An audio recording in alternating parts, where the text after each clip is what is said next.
देखिए electric circuit के branch 2 में हम लोग पढ़ते हैं किरचॉफ्स लॉ। तो किरचॉफ्स ने किसी कॉम्प्लिकेटेड सर्किट के लिए लॉ दिया। किरचॉफ्स ने क्या किया, किसी भी कॉम्प्लिकेटेड, जितनी भी कॉम्प्लिकेटेड सर्किट है उन सारे कॉम्प्लिकेटेड सर्किट के लिए किरचॉफ्स ने 2 लॉ दिए। एक आपका फर्स्ट लॉ है जो हम यहाँ पे डिस्क्राइब किए हुए हैं, फर्स्ट लॉ है ना। सेकेंड लॉ को इसके बाद हम लोग डिस्क्राइब कर लेंगे। फर्स्ट लॉ को आप जंक्शन लॉ कहते हैं। क्या कहते हैं? First law is junction law and also called Kirchhoff's current law. क्या कहेंगे इसको? फर्स्ट लॉ को 2 लॉ के नाम से जानते हैं। One is called junction law और अनदर ये किरचॉफ्स करेंट लॉ। इसी को शॉर्टली आप लोग लिखते हैं KCL, current, Kirchhoff's current law. ये क्या कहती है इस देख लीजिए। इट स्टेट्स दैट, क्या कहती है? It states that the algebraic sum of current, क्या कहेगी? It states that the algebraic sum of current meeting at a junction, this is point is called junction. अगर इस पॉइंट पर अगर मिल रही है तो सारे कंडक्टर्स के करंट को ये जंक्शन कहते हैं। ये पॉइंट क्या हो गया? Junction. Current meeting at a junction, this point is junction in A close circuit. ये आपको कहाँ मिलेगा? किसी क्लोज सर्किट में इज जीरो। क्या कहेंगे उसको? जीरो। इसी को हम लोग कहते हैं समेशन I इक्वल टू 0।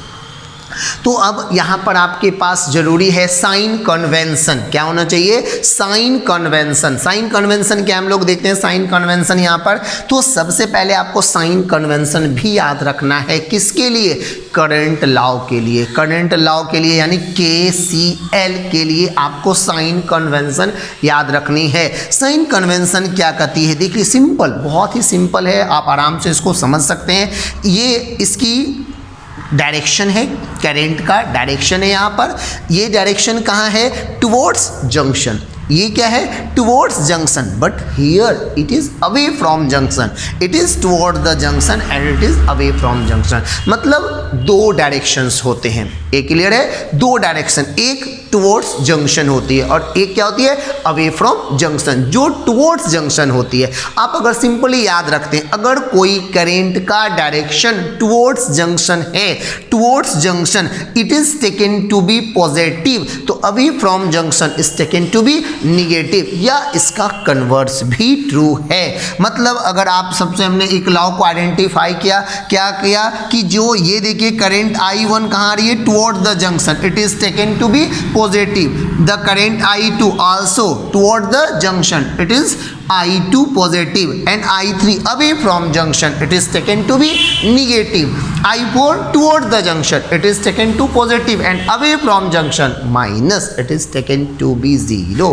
इसी को आप लिख सकते हो I1 plus I2 plus I4 equal to I3 plus I5। इसका मतलब the current towards the junction must be equal to current away from the junction. यहाँ 2 लॉ क्या मिल गया? The current, the total current towards the junction is equal to total current away from the junction, away from the junction. ये आपका first law है। ये first law आपको क्या बतलाती है? फर्स्ट लॉ आपको देखिए ये बतलाती है कि it follow the laws of conservation of charge. क्या बताती है? Laws of conservation of charge के रेस्पेक्ट में। और अगर सेकेंड लॉ हम लोग आगे देखेंगे, सेकेंड लॉ जिसको हम लोग सेकेंड लॉ कहते हैं, इसको वोल्टेज लॉ भी कहते हैं। तो उस वोल्टेज लॉ जो होती है यानी सेकेंड लॉ जो होती है किरचॉफ्स की, it state that the conservation of energy. तो सेकेंड लॉ को हम लोग इसके बाद देखते हैं। देखिए अभी हमने पहले पढ़ा किरचॉफ्स फर्स्ट लॉ, है ना, जिसको हम लोग क्या कर रहे थे? KCL। अभी हमारे पास सेकेंड लॉ है। क्या है? Second law. किरचॉफ्स ने अभी अपने आपको बताया था, किरचॉफ्स ने 2 लॉ दिए थे। एक फर्स्ट लॉ हमने वहाँ पे लिखा था जो हमारा क्या कहलाता था? Kirchhoff's first law. और अभी दूसरा क्या है? Kirchhoff's second law. इसको हम लोग किरचॉफ्स लूप लॉ भी कहेंगे। क्या कहेंगे? किरचॉफ्स लूप लॉ और किरचॉफ्स वोल्टेज लॉ, 2 नाम से जानते हैं। Kirchhoff's loop law, Kirchhoff's voltage law. इसी को KVL कहा जाता है। क्या कहते हैं इसको? KVL। अब देखिए ये लॉ क्या कहती है?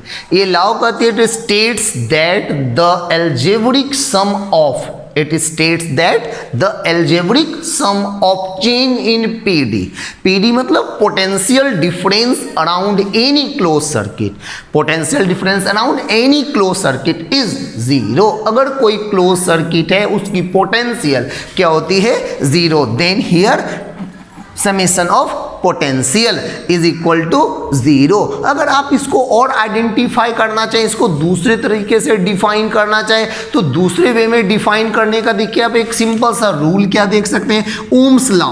हम लोग पहले भी ओम्स लॉ जान रहे हैं, तो ओम्स लॉ क्या कहती है, V इक्वल टू IR। क्या कहती है, V इक्वल टू IR। ये V कहती है, IR होती है ओम्स लॉ। तो इस V के प्लेस पर आपको क्या लिखना है, इस V के प्लेस पर आप लोगों को लिखना है IR इज टेकन टू 0। तो देखिए ये आपका लॉ होगी।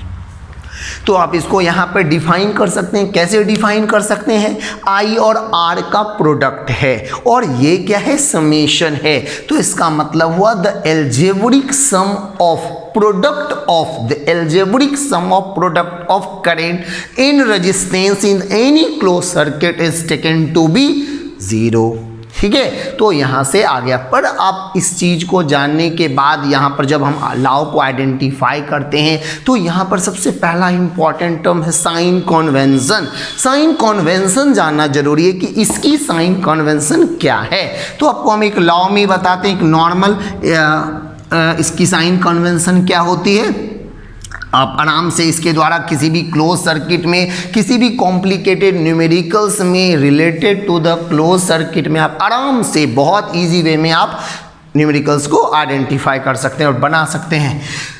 तो देखिए यहाँ पर सबसे पहले हमारे पास एक सर्किट है, एक हमने एक वायर है, इसमें एक रेजिस्टेंस है, यहाँ एक करंट हो गई I, यहाँ है R। हमने इस पॉइंट को, अभी हमारा जो मूवमेंट्स है वो क्या है, आप अगर देख लीजिए मूवमेंट, करंट मूव कैसे कर रही है, A to B, current move कर रही है A to B, मतलब A से B की तरफ करंट का डायरेक्शन है। तो अगर आप का मूवमेंट्स और करंट का movement both are in same direction, अगर मूवमेंट जो है आपका ट्रेसिंग मूवमेंट जो है अगर A से B है और करंट का मूवमेंट भी उसी डायरेक्शन में है, जैसे हम इसको आइडेंटिफाई करने के लिए यहाँ एक एरो डाल दिए।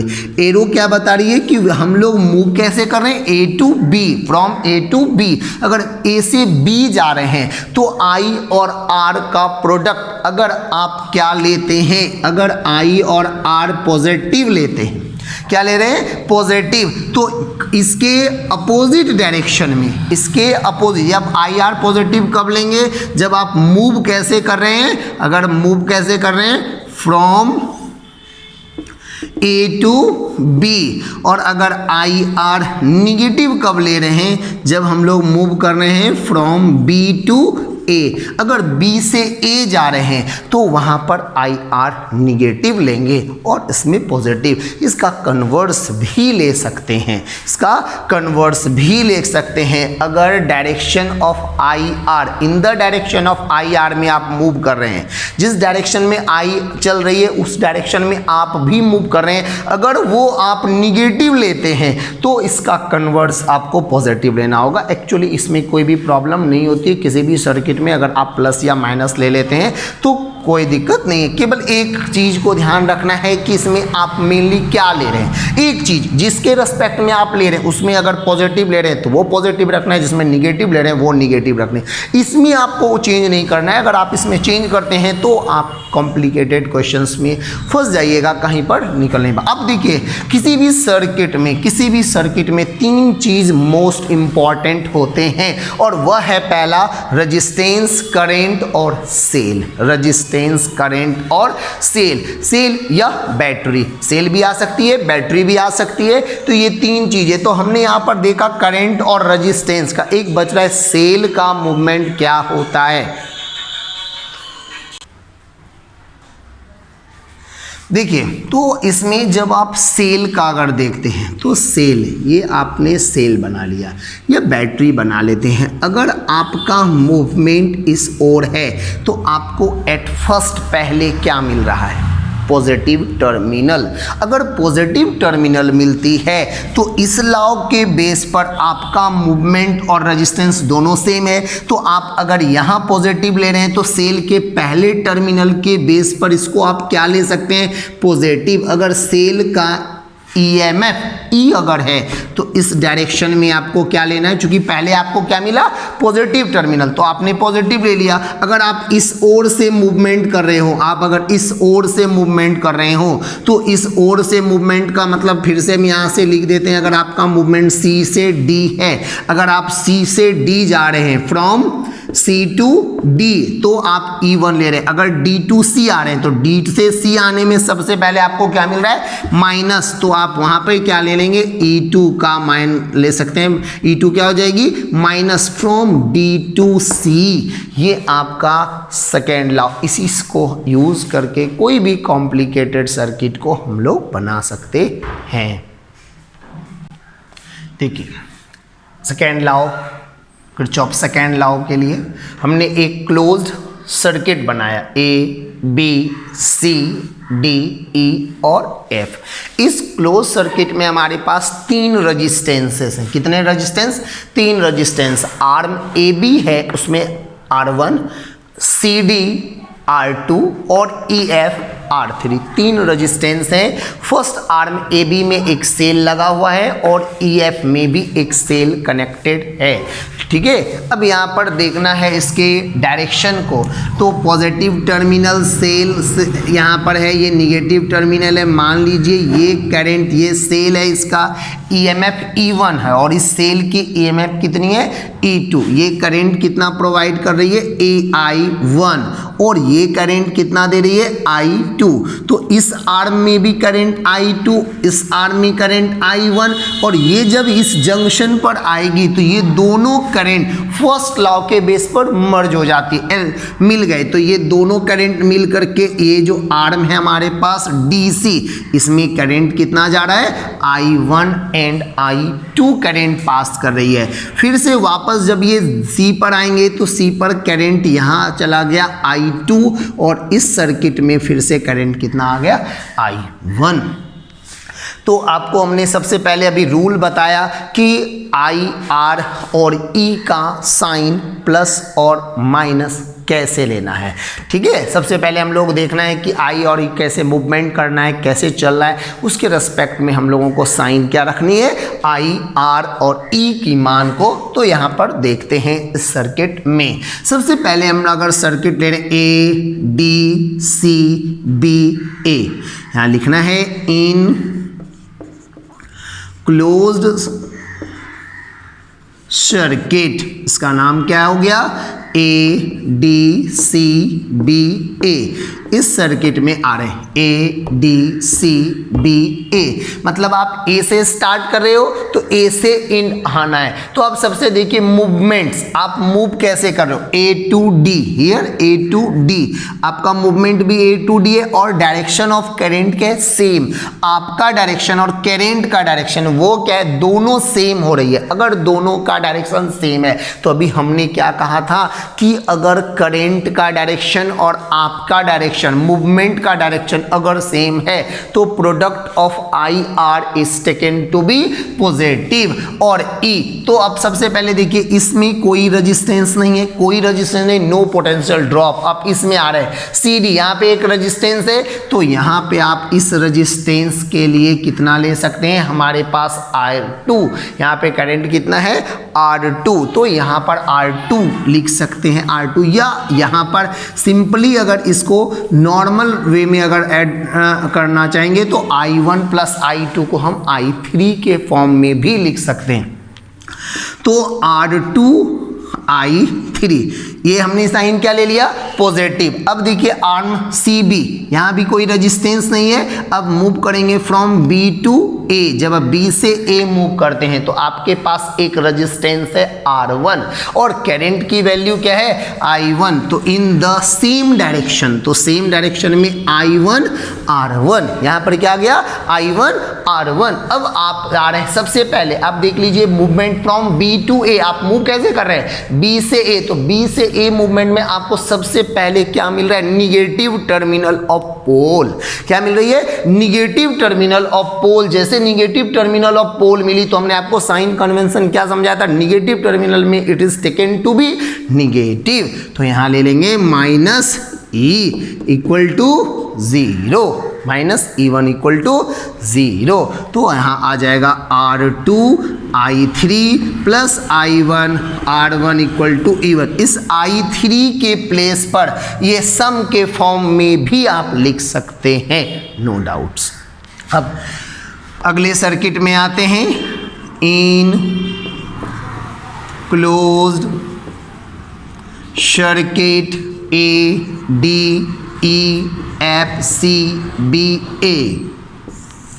हमने क्या ले लिया, इनक्लोज सर्किट। किसका नाम क्या है, ADEFCBA।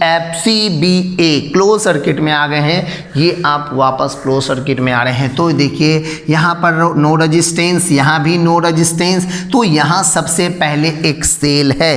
क्या है यहाँ पर हमारे पास, सेल। सेल में हमने आपको बताया था कि आप मूव कर रहे हैं, इधर से मूव कर रहे हैं इस डायरेक्शन से इस डायरेक्शन में, आपको सबसे पहले क्या मिल रहा है, negative terminal, sorry positive terminal of pole. क्या मिल रही है आपको, पॉजिटिव। क्या मिल रही है, पॉजिटिव टर्मिनल। तो पहले प्लस, तो इसकी EMF कितनी होगी, पॉजिटिव। अब आप आगे बढ़ रहे हैं तो यहाँ पर है रेजिस्टेंस R3, इसमें कितनी करंट जा रही थी, I2। लेकिन आप मूव कैसे कर रहे हो, E2F। आपका मूवमेंट क्या है, E2F। मूवमेंट हमारा इस तरफ है, मतलब क्लॉक, ये आप मूव कर रहे हैं किस तरीके से, एंटी क्लॉक में आप मूव कर रहे हैं। और करंट का फ्लो क्या है, क्लॉकवाइज में चल रही है। तो क्लॉकवाइज, और आप कहाँ हैं, एंटी क्लॉक में मूवमेंट है। तो आप एंटी क्लॉक में, ये आपकी मूवमेंट्स है यहाँ पर। तो देखिए कि EF के डायरेक्शन में क्या होगा, अपोजिट। तो यहाँ आ जाएगा माइनस R3 I2, ये आपका माइनस आ गया। फिर आप इस आर में नो रेजिस्टेंस, इस आर में नहीं आना है, हम लोग को ऊपर चला जाना है। ऊपर ट्रेस में आ गए B, इसमें नहीं है। फिर आगे आ गए R1, इसका डायरेक्शन और इसका डायरेक्शन फिर से again same, in the same direction, मतलब product of R1 I1 is taken to be 0। मतलब एक सेल और आ गया। सेल के आपको सबसे पहले क्या मिल रहा है, निगेटिव टर्मिनल। मूवमेंट में आप देखिए B से जब A जा रहे, पहला रेजिस्टेंस, इस रेजिस्टेंस में कितना करंट आ रही है, I1। और इसके बाद जब आप आगे बढ़ते हैं तो आपको क्या मिल रहा है, निगेटिव टर्मिनल ऑफ पोल। और जब निगेटिव टर्मिनल ऑफ पोल मिला तो आपको साइन कन्वेंशन क्या लेनी है, माइनस। ये हो गया आपका वैल्यू। तो आप यहां से लिख सकते हैं R1 I1 minus R3 I2 equal to E1 minus E2। ये हमारा किरचॉफ्स सेकेंड लॉ ओवर।